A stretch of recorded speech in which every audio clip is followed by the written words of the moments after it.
寝起きぼーっとして頭動かねえ。これから作業か。めんどくせえな。どうも、マインドオーガナイザーのクーです。よろしくお願いします。突然ですが、皆さん朝起きて頭がなんか働かない、だるいなーって感じた時に真っ先にコーヒーを飲んでないでしょうか。実は寝起きすぐのコーヒーっていうのは、脳科学的に見ても朝のだるさを倍増させる原因になると言われていますね。実は私も結構寝起き弱いんですよね。すぐに作業に取り掛かれないというか、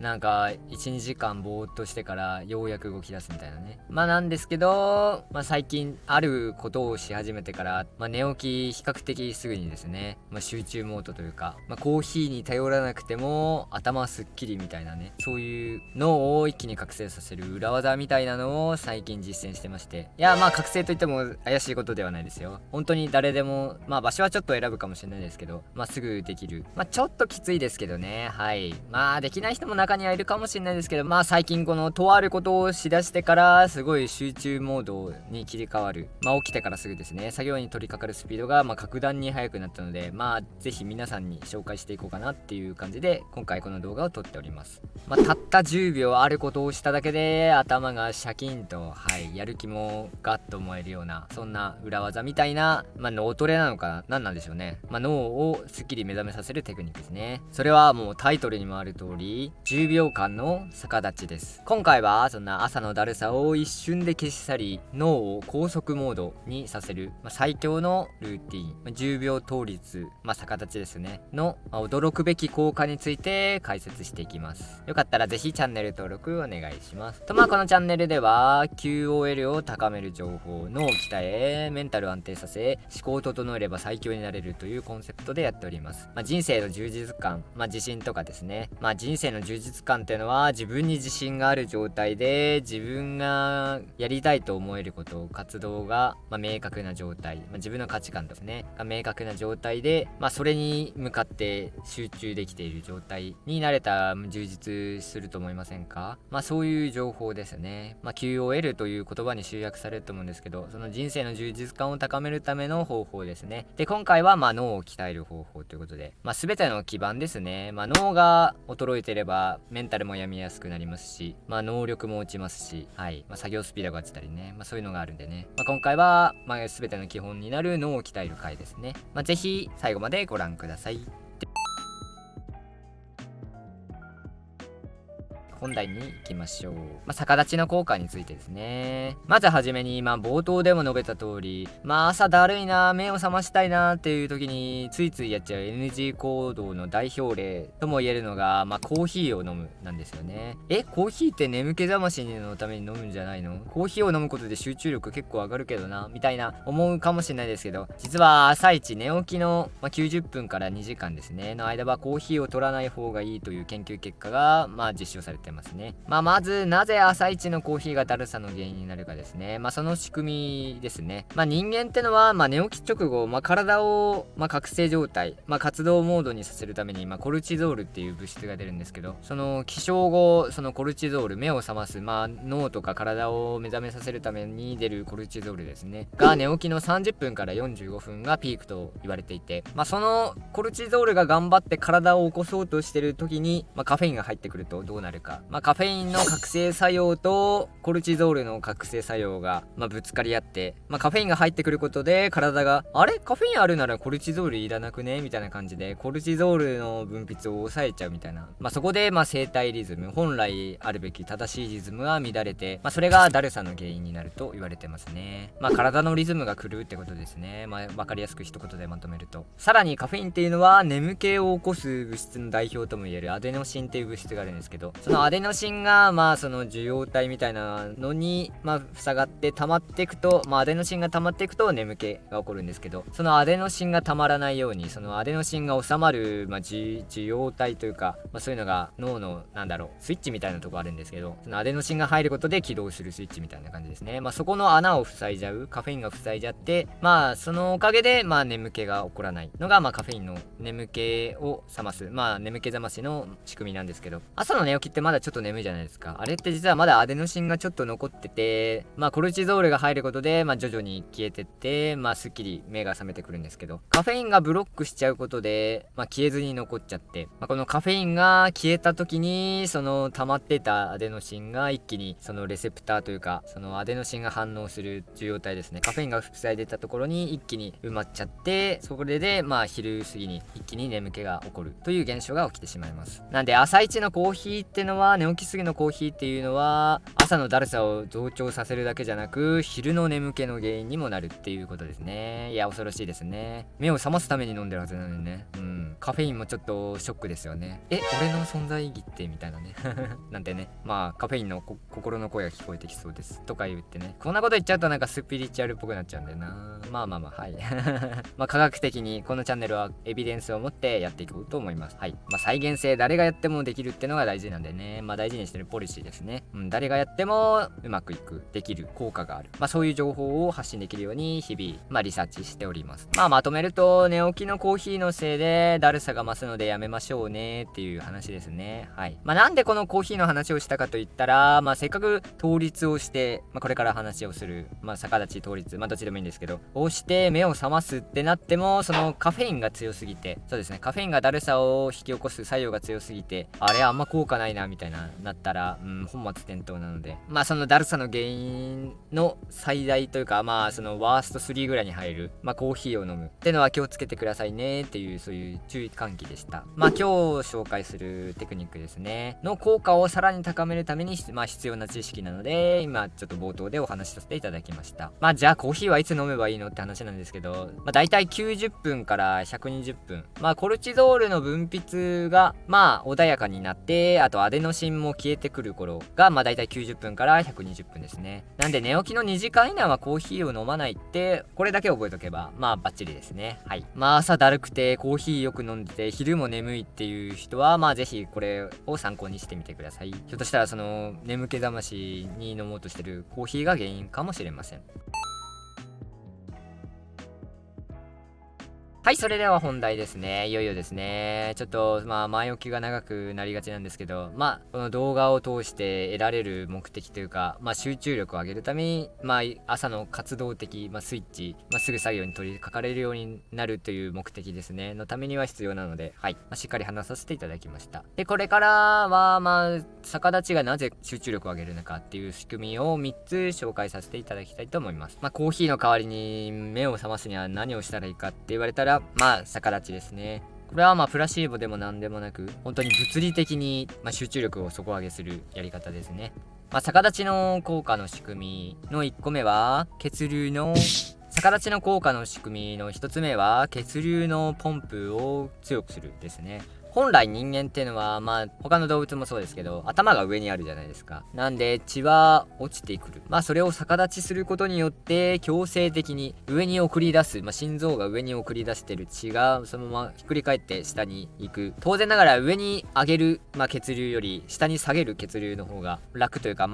血圧が上がるというか、勢いが増すじゃないですか。なんで逆立ちすることによって頭に一気に血が巡り、強制的に酸素とか栄養とかが脳に行き渡りやすくなる。これが覚醒の大きな要因の一つになります。ただ注意点はちょっと血管系が弱いという方はちょっとお控えくださいですね。これ冒頭に言えばよかったですね。ちょっと頭痛持ちとかね、血管が細いとか心配な方はちょっとさすがにお控えください。代わりにね、逆立ちしなくてもベッドとか椅子とか何でもいいんですけど、前屈とかでも全然いいですね。とにかく心臓よりも頭を下にすればいいので、はい。そしたら逆立ちじゃなくてもいくねってなるんですけど、前屈とかはライト版ですね。逆立ちした方がこれから説明するんですけど、もっといい効果があるので、はい。ちょっと血管系不安だなっていう方は軽く5秒ぐらい、前屈とかでも全然いいですね。とにかく血を頭に送れと、心臓より低い位置にしろと、その2点ですね。で頭に血が巡ることで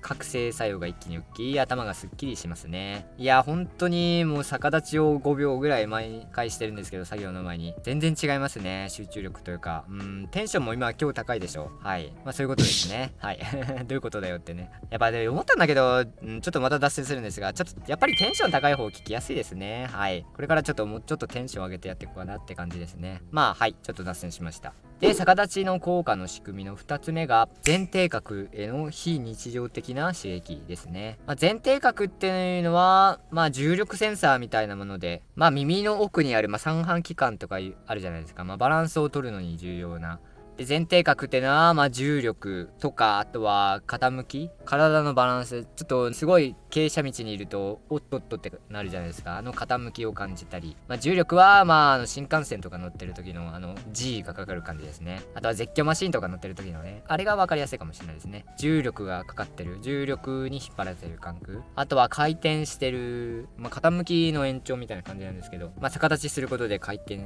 上下逆さになってる感覚みたいなのと、あとはスピード感、体を動かしてる時スピードに乗ってる感覚みたいな、そうですね、そういうのを感じ取って、バランスを取る、体のバランスを取る、二足歩行したり走ったりとか、そういうバランスを取るために重要な期間が前庭核なんですけど、逆立ちっていうのは本当に普段しないじゃないですか。いや、30分おきに逆立ちする人、世の中探したらいるかもしれないですけど、そんなんしてたら仕事もできないですし、やっぱり脳にとっては非日常なんですよね、逆立ちするっていうのは。その刺激が得られることで、脳が緊急事態みたいなアラームを出すんですよね。親なんかいつもと違うぞみたいな、どうしたみたいなで、必死に未知なことって危ないじゃないですか。その生き残るために生存本能というか、その未知な感覚、非日常の感覚に対処するために脳が全力で起き出すんですけど、そのおかげで目が覚めるっていう、そういう仕組みですね。これが逆立ちをすることで起こる超覚醒モード、すぐに頭が切り替わる、目が覚めるっていうモードに切り替わる、この切り替えスピードを上げる仕組みになってますね。いや、面白いですね。脳はやっぱり生き残るために全力を出す、そういう風に進化してきた、生き残ってきた子孫が我々なんで、そういう風に進化してるんですけど、確かに非日常ってのは緊急状態というか、早く対処しなきゃいけなくて、それで脳が強制的に目が覚める。いやー、なんとも理にかなった面白い発見ですね。で、逆立ちの仕組みの3つ目がノルアドレナリンの大量放出ですね。ノルアドレナリンが出ることで交感神経が刺激され、交感神経というのはこのチャンネルで何度も出てるんですけど、体を覚醒状態にさせるための、自律神経ですね。自動的に働く神経ですね。血圧上げたり心拍上げたり、血の巡りを強制的に上げることで体全体を、脳も含め、覚醒状態にしやすくする、活動モードにさせるための神経ですねが、働くためにノルアドレナリンがいるんですけど、そのノルアドレナリンがいっぱい出ることで交感神経もいっぱい働くっていう、そういう仕組みですね。そうで、先ほどの不安定な状態、緊急状態になって頭が高速回転しますよみたいな、覚醒しますよって言ったんですけど、それの、仕組みがこのノルアドレナリンが出ることによって起こってますね。なんでまとめると、血流を上げ非日常の感覚を味わうことでノルアドレナリンが出て交感神経が刺激され、強制的に体が活動モードになる、そういうことですね。いやマジですごいんですよね。即効性があって、しかも逆立ちすることで運動制御というか、筋肉を制御する、姿勢を制御しないとできないじゃないですか。バランス感覚とかそうですね。その筋肉を制御する回路も鍛えられるので、運動する方にももってこいですね。シンプルに逆立ちをしてれば、身体能力が若干ですが、どれだけ上がるかちょっとエビデンスがなかったんで、実験調べてるところがなかったんでちょっとわかんないですけど、そういう可能性はありますよっていう話ですね。筋肉を制御するところが使われる。で、脳ってのは使われれば使われるほど、可塑性っていって、その回路が強化されるっていうのがあるんで、筋肉の使い方とかバランスの取り方は上手くなっていくのは確実ですね。整理すると、筋肉の制御の仕方がちょっと上手くなるかもよーっていう話ですね。いや、面白いですね。覚醒モードにしつつ、運動神経というか身体能力の向上も見込める。まさに一石二鳥なやり方ですね。ぜひお試しください。では実践編ですね。逆立ちをするコツ、やり方とかポイントですね。では実際どうやるか。ここが実はめちゃくちゃ重要です。よくあるのが、その壁に向かって、倒立して、背中が壁にある状態ですね。の逆立ち。これがしがちなんですけど、実はこれよりも逆ですね。お腹を壁側に向けて、逆立ちした方がいいと言われてますね。やり方は簡単。壁を背にして立ちます。で、腕立て伏せの状態、ちょっと前屈しゃがんで手をつけます。でそのまま足を、壁伝いに登ってって倒立します。これだけですね。で手をだんだん近づけてって直立した状態に徐々にしていく、やり方はこれだけですね。で大体手を壁にどれぐらい近づけるかですね。大体20センチぐらいですね。20センチでいうと拳 1.5 個分ぐらいかな。自分の拳 1.5 個分ぐらいの距離まで壁に手を近づける。そんぐらいですね。で位置が決まったら手を全力で押して手で床を押す感じですね。押して、肩をロックさせる。でこれでバランスを取るですね。で次にお尻をキュッと締めて骨盤をロックする。腰と肩とをロックしてまっすぐ立つ。で最後につま先を天井にピンと立つですね。これでまっすぐ体が一本につながる感じですね。直立というかなって血の巡りが良くなりですね。最大化されると言ってもいいですね。でこの一直線の姿勢を保つっていうのが、先ほど言った通り筋肉を扱う、能力というか、回路、鍛えられ、あとは、体幹トレーニングになるんですよね。腹筋と背筋をもろに使うので、筋トレにもなりますね。はい。そっか、一石三鳥ぐらいのやり方ですね。脳が覚醒状態になって朝の作業がスムーズになり、体幹良くなって姿勢も良くなり、腹筋背筋鍛えられ、あとは筋肉を制御する能力というか、運動神経というか身体能力ですね、もう若干鍛えられるトレーニングにもなる。いやまさに一石四鳥五鳥ぐらいのやり方ですね。いやマジでいいですね。これからもずっと多分続けていきますね。もう作業前のルーティンになりますね。ただちょっと職場ではできないかなって感じなんですけど、でもなんか職場でも最近トレーニングルームみたいなあったりするじゃないですか。会社のビルの1階にジムがあるとかね、そういうのもよく聞きますよね。そういうところで昼休憩の時にやるのもありかもしれないですね。そういうところがある会社であればですけど、あとはちょっと人目が気にならなければ休憩中やってもいいかもしれないですね。人目が気にならなければですね。そこら辺は自己責任でお願いします。いや会社のビルにジムあるとかいいですよね。テナントとかでそういうのね、どんどん営業かけたら結構いいと思うんですけどね。でももうやってるとこあるか。ちょっと脱線してますね。はい。それは置いといて。倒立をやるコツがお腹を壁に向ける。で、拳 1.5 個分ぐらい手を詰める。床を思いっきり手で押す。肩をロックする。お尻を締めて骨盤をロックする。つま先をピンって立てる。で、一直線につながるですね。で、この状態で10秒から15秒ですね。もちろんちょっとバランス取れない人は壁に足をつけても全然いいですね。壁から受けられたら良さそうなんですけど、体幹トレーニングになるんで、無理はせずに、ちょっとできないなっていう人は壁に足をつけた状態でも全然ありです。でもう一個、目線をどこに置くかですね。目線は本当に両手の間で全然大丈夫です。下をずっと見つめる。そんな感じで大丈夫ですね。これも無理ないように。首を痛めたらちょっと危ないんでね。自然な感じでいいですね。で最後にやるタイミングですね。もうこの倒立をいつやるかですね。最強の朝のモーニングルーティンを紹介して、動画を締めたいと思います。まず起きてコップ1杯の水を飲むのが目覚めにいいと言われてますね。単純に水分補給、寝てる間に失われた水分補給になるのと、あとは水の冷感刺激で、自律神経が動きやすくなる。先ほどの体を起こすための交感神経ですね。活動モードにさせる神経ですねの刺激にもなって、体が目覚めやすくなるですね。あとは胃袋の刺激とかでも、交感神経は働きますね。でコップ一杯の水を飲んだらカーテンを開けて太陽の光を浴びます。ちょっと詳しくはないんですけど、太陽の光を浴びることで、前々回以前紹介したセロトニンですねもう分泌されて、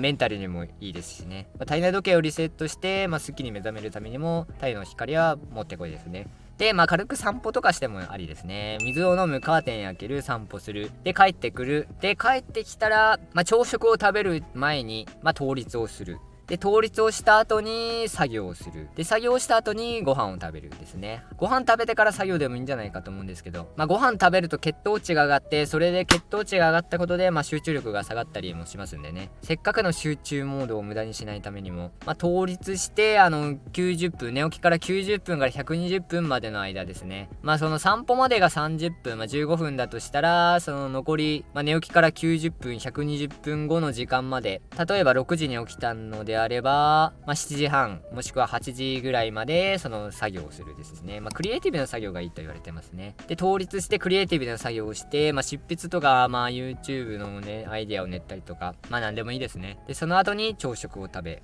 そこからブーストをかけるつもりで、2時間ぐらい、寝起きから2時間ぐらい経ってから、コーヒーをここで初めて飲むですね。これがもう完璧ですね。朝のルーティンの。はい。これでもうバッチリ、やるべきこともやれて、クリエイティブなね、生産的な活動もやれて、今後のその一日のパフォーマンスも高まり、昼眠気に襲われることもなく、生き生きと、しかも朝一で活動してると、すごい自己効力感というか、自己肯定感か。なんて充実してるんだっていう感覚が湧いたりもするのでね。しかも朝一作業を終えると達成感というか、それでドーパミンとか出て、そのドーパミンでやる気とか充実感というか、幸福度というか、そういうのも上がるんで、もうまさに最強のルーティンですね。あれ今日朝のルーティン動画だっけみたいななっちゃったけど、結果としてこの動画で一番伝えたいのは逆立ちがめちゃくちゃいいですよってことですね。いやこれやってからマジでライフハックというか人生の質がガラリと変わりましたね。注意点は先ほども述べた通りちょっと血管が自信ないみたいなちょっと頭痛が起きやすいとかそういう心臓が弱いとかの方もですねもちろんですがそういうことはちょっとお気をつけくださいって感じですね。前屈5秒ぐらい前屈でも全然ありですね。そういう方はぜひね無理のない範囲で実践してみてください。さていかがだったでしょうか。今回紹介した方法は特別な器具もお金も一切必要なく場所と健康な体逆立ちできるぐらいですね。その2つがあれば誰でもできる寝起きの脳を一気に覚醒させる裏技みたいなテクニックを紹介していきました。ぜひねもう本当にマジで世界が変わるレベルでいいんで明日の朝騙されたと思ってとりあえず10秒だけ何かの作業の前にやってみてください。もうびっくりするぐらい目が覚めますね。いや朝寝起きちょっと寝足りねえな寝不足だなだるいなっていう人にもおすすめですね。私もたまにあるんですけど逆立ちした途端にシャキーンみたいなね今までのだるさ何だったんだみたいなね驚くこと間違いなしですとこのチャンネルでは人生の QOL 充実感を高める方法自分に自信を持ち自分の目標を追いかけたり脳を鍛えメンタルを安定させ思考を整えれば最強になれるというコンセプトでやっております。関連動画はセロトニンの話出たのでセロトニンですね。あとドーパミンの話も出たのでドーパミンこの2つですねを関連動画にコメント欄あとは概要欄に貼っておきたいと思います。ぜひチェックしてみてください。再生リストもあるのでねはいぜひご覧くださいと今回の動画役に立ったな面白かったなって思った方はぜひチャンネル登録高評価をしてこのマインドオーガナイザークーを応援してもらえたら嬉しいです。もちろんコメントもお待ちしております。ということで今回は実はすごい逆立ちの科学でした。ぜひね無理のない範囲でやってみてください。それではまた次回お会いしましょう。マインドオーガナイザーのクーでした。またね。